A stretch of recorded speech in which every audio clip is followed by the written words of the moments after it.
시사잡기 3부의 문을 엽니다.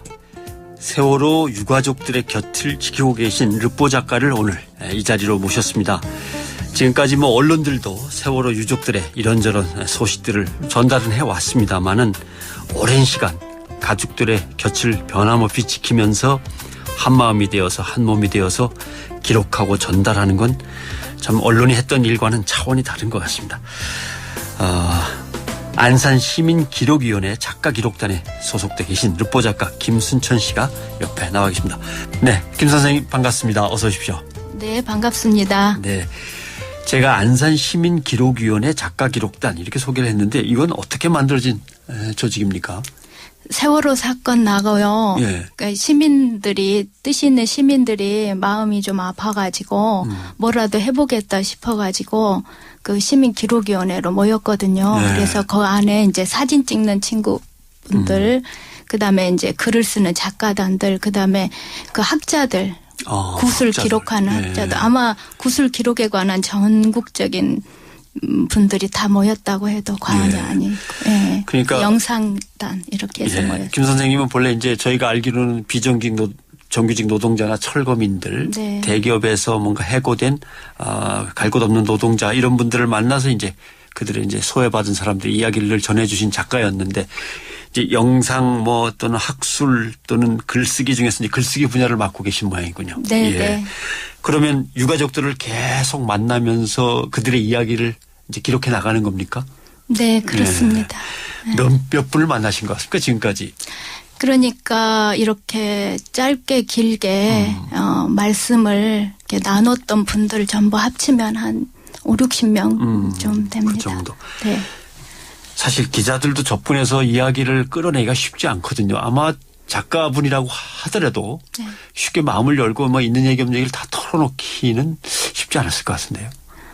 네, 그렇죠. 근데 처음에는 사실은 접근 자체를 못했어요. 네, 그러니까 예를 들면 진도 체육관이나 팽목항 했을 때는 거의 유가족들하고 말할 수가 없었어요. 근데 다행히 그 당시에 저희 아파트에서도 학생이 제가 살고 있는 아파트에서 15명이 희생됐거든요, 학생이. 예. 그중에 한 분 지은이 할머니를 만났어요.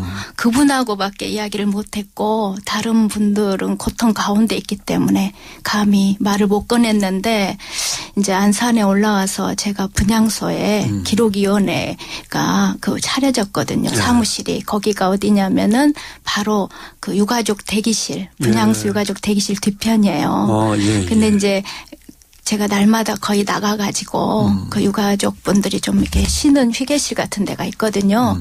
거기 가가지고 기다렸어요. 그 유가족 분들 오기를. 그리고 유가족들 오시면 그냥 이야기를 들었어요. 가만히. 예. 이야기 듣다 보니까 얼굴도 알게 되고 그러다 보니까 마음도 터놓고 그러셨어요. 언론이 피해자 유가족들을 인터뷰 안 한 건 아닙니다. 이런저런 인터뷰 네. 그럭저럭 있었는데 그런 인터뷰가 아닌 따로 이런 기록이 필요하다고 보신 이유는 어떤 겁니까? 그러니까 언론이나 이런 데서는 굉장히 단편적이잖아요. 예. 그분들의 그 마음속 깊은 있는 이야기들을 이렇게 또 끊기지 않고 하나의 삶의 이야기로 스토리로 전달해 줄 수 있는 거는 아니기 때문에 그때그때 시의성이 중심이기 때문에 네. 저희들이 곁에 있으면서 그런 이야기들을 끊임없이 듣고 그거를 세상에 알리고 사람들이 그분들의 마음을 알고 이게 중요하다고 생각했습니다. 맞습니다. 언론들이 유가족들을 만날 때는 뭘 주장했다. 무슨 액션, 행동을 보이려고 한다. 이런 거 중심으로 시의성 있게 그냥 접근하는 거지 그들의 속마음이나 정말 아픈 이야기를 담아내고 싶어서 접근하는 일은 많지 않아서 혹시 제일 기억에 남는 가족들의 얘기가 있다면 어떤 것들이 있는지 소개 좀 해 주시죠. 그 여러 가족들이 있는데요. 그중에 이제 제가 인터뷰했던 그래서 실었던 홍종영 군 아버지 이야기를 홍원표 씨. 네, 홍원표 씨 이야기를 했는데요. 제가 이제 기억에 남았던 게 뭐냐면은 어느 날이 이제 거기 뒤에 유가족 대기실도 못 들어가고 뒤에 이제 휴게실이 있거든요. 담배 피고 이렇게 차 한 잔 마시는데 그 아버님이 오셨어요. 그러니까 우연히 이야기를 나누게 됐는데 그분이 당신의 아들을 247번째로 이렇게 하고 만났다고 그러더라고요. 근데 그 과정에서 학생들의 시신을 거의 대부분 봤대요. 지켜봤다고 그러더라고요. 예. 근데 그 이야기를 딱 듣는 순간 이분의 영혼은 어떻게 될까? 그러니까 거의 전쟁을 겪은 거나 마찬가지잖아요. 그리고 이제 시신의 변화된 모습이나 이런 것들도 다 지켜보신 거예요. 예. 그러니까 이분이 이 아픔을 겪은 그분의 마음은 어떨까? 이런 생각이 딱 드는 거예요. 멈춰서서. 예, 그래서 굉장히 제가 또 다른 충격이 왔어요. 그러니까 뭐냐면은 내밀한 부분은 잘 몰랐잖아요. 그러니까 예. 자식을 잃은 아픔은 추상적으로 알고 있었지만 구체적으로 어떻게 이분들이 겪으셨는가를 제가 그 순간 마주쳤어요. 그분들은 전쟁을 겪은 거나 마찬가지. 네. 글쎄요. 영혼이라는 것이 있다면 아마 뭐 산산조각이 났을 수도 네, 있고 갈기가 이렇게 찢겨져 있을 수도 있고 정말 뭐 너덜너덜한 상태로 네. 겨우겨우 끌고 가실 수도 있고 경향신문인가요? 인터뷰를 보니까 이 사건 이후로 아버지가 변하셨다 이런 얘기를 하신 게 기억납니다. 어떻게 변하셨다는 얘기였습니까?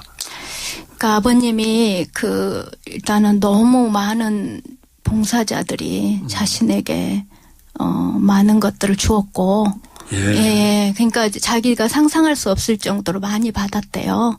그래서 그 여학생 이야기도 하고 여학생이 차가운데 4월 달에 나와가지고 누워있는데 거기에다가 따뜻하게 핫팩을 그리고 담요를 이렇게 덮어주고 가더라는 거예요. 그 여학생의 그 마음이 그러니까 그 당시에는 너무 갈갈이 찢겨졌을 거 아니에요. 가슴이. 근데 그 담요 덮어주고 핫팩 넣어주니까 너무 마음이 따뜻했다. 그러면서 이제 그런 것들 하면서 이분 같은 경우는 성품이 좀 약간 깐깐한 편이세요. 예. 그리고 이제 그분 말씀이 자기 자신만을 위해서 살았었는데, 예. 그게, 변했다고 그러더라고요. 예. 아무튼 저희는 유가족들의 아픔을 어떻게든 조금이라도 위로해드릴 게 없을까라고 자원봉사도 하고 뭐 이제 옆에서 거둔다고 거들었습니다만 또 그분들은 그걸 갖다 가족처럼 여겨주셨으니 참 고마운 일입니다. 네네. 예. 근데 기록이라고 하니까 이 기록 얘기를 어떤 사람도 그렇게 얘기할 수 있어요. 뭐 화물을 잔뜩 실었고 구조를 갖다가 잘못 변경해 놨고 순간적으로 너무 틀어서 변침이 잘못돼서 넘어진 거고 넘어진 아이들을 뭐 제대로 못 꺼냈으니까 다들 숨졌고 진상규명이라는 게 다 된 거 아니냐. 뭘 또 더 밝히겠다고 기록을 하고 조사를 하고 진상규명을 요구하느냐. 이런 얘기들 할 것 같습니다만. 그 유가족들이 이야기하는 진상은 단순히 그 배사고가 났고 뭐 과적했고 뭐 선원이 잘못했고 그 너머에 있는 것 같아요. 제가 볼 때는. 왜 그러냐면은 그러니까 일단은 처음에 선원들이 해경에게 보고를 하지 않고 국정원에게 했잖아요. 예. 그러니까 그거 사실부터 해가지고 또 이번에 이제 국정원 지적사항 그래가지고 문건이 하나 나왔잖아요. 예, 배에서 발견됐다. 예, 그렇기 때문에 이거는 단순히 그냥 일어나는 선박회사의 그런 게 아니라 이런 국가적인 그런 부분과 좀 관련이 있지 않는가. 그러면서 이제 선원들이 나오면서 MBC라고 로이터 통신과 MBC에서 어떤 선원이 인터뷰를 통해서 그랬다는 거예요. 미국 방송인데 그랬다는 거예요. 뭐라 그랬냐면은 그냥 배를 포기하고 나와라. 예, 이렇게 했다는 거예요. 그래서 이것이 그냥 단순한 사건이 아니고, 그러니까 가만히 있어라고 왜 했느냐 이거죠. 선원들 왜 나왔느냐 이거죠. 그러니까 그 의문이 풀리지가 않는 지금 상황인 거죠. 그렇기 때문에 이거는 그냥 단순한 과적이나 뭐 이런 차원하고는 다른 진상조사를 원하고 있는 거죠. 아직 그때 상황이 면밀하게 다 조사가 안 돼서 생기는 의혹일 수도 있고 또는 뭐 오해일 수도 있고 뭐가 있을 수 있습니다만은 다만 국민들이 뭔가 합리적으로 의혹을 갖거나 의문이 풀리지 않는다면 이건 국가가 진상을 갖다가 밝혀서 설명해 줄 책임이 있는 거겠죠. 그런데 그게 미흡하니까 이제 시민들이 나서고 이렇게 되는 것 같습니다. 유족들은 아무튼 아직도 사건의 진상이 이렇게 드러나지 않고 뭐든 감춘 것 같고 뭐든 다 이상하고 한 거에 대해서 엄청 분노하고 계시겠군요. 억울하시기도 하고. 그렇죠. 자기 자식이 죽었는데 진상 하나 그러니까 죽는 걸 지켜봤잖아요. 예. 세상을 뜨는 걸 지켜봤는데 그것도 못 해줬는데 그 어떻게 죽었는지 진상 조사 하나 제대로 못 해가 세상을 보낸다는 거는 그거는 부모로서는 용납이 안 되는 일이죠. 예. 진상 규명이라고 하는 말은 더 깊은 의미를 갖습니다. 어떻게 보면 진상 규명이란 말은 다시는 세월호 유가족 같은 피해자가 우리 사회에서 안 생길 수 있는 어떤 이제 발판이 되거나 단초가 되는 거니까 진상 규명이 중요하죠. 저도 현장에 가거나 뭐 예를 들면은 분향소에 가거나 할 때 참 뭐라고 인사말을 먼저 유가족들한테 꺼내야 될지 유가족 대하는 게 되게 어렵더라고요. 아까 그냥 가만히 맨 처음에 듣고만 계셨다고 했는데 우리 사회 전체도 지금 그 슬픔을 당한 분들, 비극을 당한 분들을 어떻게 대해야 될지 뭐 우왕좌왕하는 것 같은 느낌이 듭니다. 작가께서 보시기는 어떤가요?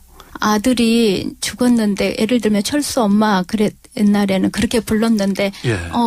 그 아들의 이름을 넣어서 불러야 되나 말아야 되나 뭐 이런 거 있잖아요. 그것부터 예. 해가지고 그러니까 주민들도 굉장히 유가족 대하기가 힘들고 또 이제 음식점을 유가족이 하잖아요. 그럼 거기에 가가지고 뭐 어떤 태도를 취해야 되나. 그러니까 즐겁게 음식을 먹어줘야 되나 아니면은 그냥 애도의 표현을 하고 그냥 가만히 있다 와야 되나. 그런데 또 가족이 오래간만에 같이 음식 먹으러 나왔는데 또 그냥 가만히 있기도 그렇고 이제 이런 문제들 있잖아요. 그런 어떤 섬세하게 그런 문제들을 이제 우리가 어떻게 해야 될 것인지 이런 네. 거에 대한 이야기를 나눴어요. 그리고 잊는다는 게 뭔가 그러면 우리가 몇 년 동안 기억을 해야 되는가 도대체 기억을 해야 된다는데 몇 년 동안 해야 되나 이제 이런 이야기도 나오고 그래서 예. 평생 기억해야겠죠. 네, 기억해야 될. 예. 그리고 세대와 세대가 계속 이어져 가면서도 네. 참 잊을 수 없는 기억인다. 물론 기억의 모습이나 색깔은 좀 바뀔 수 있겠습니다만 기억해야겠죠. 이제 또 하나의 유가족들 이야기 속에서 나온 표현입니다만은 잊혀지는 건 정말 두렵다. 이대로 네. 말씀하시는데 우리 사회가 정말 끝까지 이렇게 기억해 갈 수 있을지 작가의 감성으로 느끼시기에는 어떻습니까? 제가 보면은 이게 이제 국가적으로 어떤 유가족분이 저한테 이제 이렇게 뭐를 보내줘 영상을요. 네. 근데 그게 어떤 영상이었냐면 그러니까 말레이시아 항공 사고가 있었잖아요. 예. 거기에 1차로 이제 네덜란드 국민 40명의 시신이 오는 날이었어요. 그러면서 공항에서 내렸을 때 그때 이제 국왕도 와서 맞이를 했고 그다음에 그때 국기가 반개양이 됐고 그다음에 4시에 일제히 묵념을 했고 그런 거예요. 그러니까 죽은 자에 대한 애의를 너무나 충분히 해주는 거예요. 그러니까 유가족들이 그걸 보면서 너무 부러워하는 거예요. 그랬겠죠. 기억납니다. 네네네. 잠깐 최고 이제 지휘를 맡은 이제 대통령은 뭐 휴가 중에 뛰어 나왔고, 네. 일단 정부기관은 바로 조기부터 개양을 하고, 저도 그 생각했을 때 왜 우리가 저렇게 못했지라고 하는 생각했던 건데. 그러니까 그게 잊혀지지가 않으니까 그러니까 그렇게 충분히 과연 애도를 했나 우리가 유가족 죽음에 대해서. 근데 이게 지금 원래는 장례식을 하면은 온전하게 애도하는 시간이 있고 그럼 장례 끝나고 나면 일상으로 돌아가서 일상에서 애도를 해야 되잖아요. 그래야지 삶을 유지해 나갈 수 있는데 지금은 그게 애도 기간이 장례식 기간이 아직 끝나지를 않은 거예요. 왜냐하면 문제가 해결되지 않으니까 마음에 가슴에 굉장히 억울한 일을 당한 사람은 평생 가잖아요. 10년 가고 20년 가잖아요. 그것처럼 유가족분들의 그런 마음 안에 있는 그 진상 규명을 해 주셔야 되는 그 자체가 해결되지 않으니까 지금까지 계속 반복되고 있는 거거든요. 이 사건이. 그래서 이거를 그러니까 시민들도 괴로운 거죠. 이런 상태로 지속이 되니까. 그러니까 국가에서 이걸 해결해 줘야 될 것 같아. 제 생각에는. 빨리 애도 기간을 끝낼 수 있게. 그래서 일상으로 돌아가서 그 세월호에서 희생된 분들을 이렇게 기리고 삶의 일부분으로 받아들이면서 같이 공존할 수 있는 어떤 길들을 찾게 그렇게 해줘야 되는데 지금 그러고 있지 않으니까 국민들도 괴롭고 유가족들도 괴롭고 이렇게 되는 거죠. 아무튼 유가족들이 단식하시는 모습을 보면서 네. 지금 말씀하신 그걸 느낀 게 있습니다. 야, 참사의 현장이 아직 끝난 게 아니구나. 절대 안 끝났습니다. 참사 현장이 끝난 게 아니고 진상규명이 다 끝나야 저게 끝나고 그때부터 제대로 된 애도 기간이 또 있어야 되고 그 다음에 이제 우리가 기억하고 반성하는 시간들이 또 이제 뒤따라야 되고 아직도 할 일이 많다라는 생각을 했습니다. 근데 이제 다 같이 슬픔을 느끼고 아픔으로 느끼면서 그래도 그 사고 직후에 우리 다 책임이야. 뭐 어른들의 책임이야. 이렇게 이제 다들 얘기했거든요.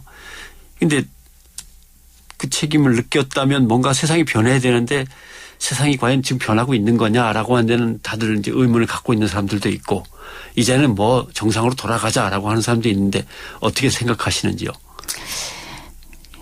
근데 저는 그 세상이 제가 약간 비관적이면서 낙관주의자인데 제가 그 변했다고 생각하는 게 있어요. 뭐냐면 제가 이제 그 지역에 살다 보니까 고3 단원고 고3 아이들을 많이 만나거든요. 학생들을. 그 친구들이 이렇게 이야기를 하는 거예요. 예전에는 고2 등치 큰 애들을 봤을 때는 약간 위압감도 느끼고 약간 적대감도 느끼고 그랬는데 이 세월호 사건 이후로는 너무나 아이들이 사랑스럽고 이제 좀 더 잘해줘야 되겠다 이런 마음이 든대요. 그러니까 사람들 마음 안에 있는 어떤 경쟁의식이나 적대의식이 세월호 사건으로 알게 모르게 깨진 부분이 있는 거라고 저는 생각을 해요. 그리고 또 하나는 희망적인 거는 유가족분들이 이 과정을 통해서 단지 처음에는 자기 자식을 위해서 싸웠잖아요. 근데 그게 아니라 이제는 자기 자식의 사랑을 넘어서 많은 분들의 그 자식이나 그다음에 그런 희생을 당한 분들의 아픔이나 이런 거를 사랑하게 되셨다는 거예요. 그 사랑이 확대된 거죠. 거기서 제가 굉장히 그러니까 곁에서 지켜보니까 그게 엄청 절절하거든요. 그 사랑이. 그래서 제가 제 좀 희망을 가졌다고 할 수 있겠어요. 다른 분들은 곁에서 지켜보지 않으면 이미 다 끝나고 해결됐다고 생각하시겠지만 곁에서 그분들의 변화를 이렇게 보고 겪은 바에 의하면은 그분들 많이 변했고 세상도 그분의 사랑들로 변하리라고 생각을 합니다. 네. 제일 걱정했던 것 중에 하나가 이제 그 어린 세대라고 표현할 수 있을지 모르겠습니다. 그 중고등학교 청소년들이 자기의 친구들이 그렇게 물속에서 고통 중에 숨져간 그 사건을 바라보면서 국가에 대한 불신이나 사회에 대한 불신, 기성세에 대한 불신들이 얼마나 클까. 저 친구들이 나중에 어른이 되었을 때 우리 사회나 국가에 대해서 갖고 있는 어떤 바라보는 눈길은 어떤 걸까 이런 거 걱정 많이 했거든요. 지금 말씀하신 그런 걸로 다 치유받을 수 있겠죠. 치유될 수 있고. 지금 문제가 조금 심각해요. 왜냐하면 진상규명이 제대로 안 됐기 때문에 그러니까 부모들이 원하고 이거 하나 제대로 돼 있지 않기 때문에 거기서 받는 그러니까 학부모들만 그 유가족분들만 상처를 받는 게 아니라 거기 있는 아이들도 받는 거예요. 그러니까 어떤 친구가 이랬다는 거예요. 공부를 굉장히 잘한 그러니까 유가족의 형이 세상을 떴는데 그 동생이에요. 공부를 너무 잘했대요. 그래가지고 기말 시험을 봤는데 다 한두 개 틀린 거예요. 근데 국어만 딱 한 개를 맞았더래요. 그래가지고 그 아버지가 놀래가지고 왜 그렇게 했냐 그랬더니 국가도 싫고 국어도 싫어서 그래서 1번을 다 찍어버렸대요. 그래서 한 개 맞았고 아버지는 도대체 국회에서 뭘 하시는 거냐 상황이 이 지경 될 때까지 이렇게 말을 했다고 그러더라고요. 그래서 약간 개인적 반항의 형식으로 1번을 해가지고 한 개를 국어가 국가하고 똑같아가지고 세월호 유가족들을 위로하는 문제 또는 그 상처받은 아이들의 마음까지도 이제 어떻게든 치유해서 네. 다시 되돌려놓는 것까지가 이제 우리 어른들의 책임으로 아직 남아있는 거네요. 그러니까 이게 어른들의 그러니까 그 진상규명이나 이런 부모들의 원하는 것들이 해결되지 않으면 아이들도 상처를 많이 받아요. 그리고 생존 학생들 중에서도 이제 중소기업 연수원에 있을 때는 이제 언론이 차단이 돼가지고 잘 몰랐잖아요. 어떻게 되고 있는지. 근데 학교로 돌아오기 전에는. 네. 그러니까 학교로 돌아오고 나서는 이 사실을 안 거예요. 이게 자기 친구가 어떻게 죽었는지를 모르는 상황이 지금 되고 있는 거잖아요. 자기들은 진실을 봤는데. 그럼 만약에 자기가 죽었으면은 자기도 어떻게 죽었는지 모르고 죽었을 거 아니냐. 그러면서 항의를 했다는 거예요. 네. 그들의 그 아이들의 마음 속에 있는 상처는 부모들의 상처만큼 저는 굉장히 깊다고 보고 이거는 우리가 2차, 3차 그들에게 피해를 주지 말아야 되고 그 문제를 해결을 해야 된다고 봐요. 예, 아이들에게. 예, 그 시작은 아주 명확한 네. 의혹 없는 진상규명이 이제 시작이 될 거라. 그게 시작이고 부모님들도 그걸 원하고 계시고. 언론이 제구실을 못한 거 다시 한번 참 죄송스럽고 이 자리에서 사죄도 드리지만 좀 뻔뻔한 이야기지만 유가족들 옆을 계속 이렇게 지키시면서 유가족들의 이야기 전해주시고 나중에 이게 제대로 된 기록으로 남을 수 있도록 좀 많이 써주시기 바랍니다. 어려운 얘기 꺼내주셔서 고맙습니다. 네, 감사합니다. 네. 세월호 유족들 옆을 지키면서 계속해서 그들의 이야기, 그들의 지금의 삶을 기록해 나가는 르포 작가 김순천 씨와 이야기를 나눴습니다.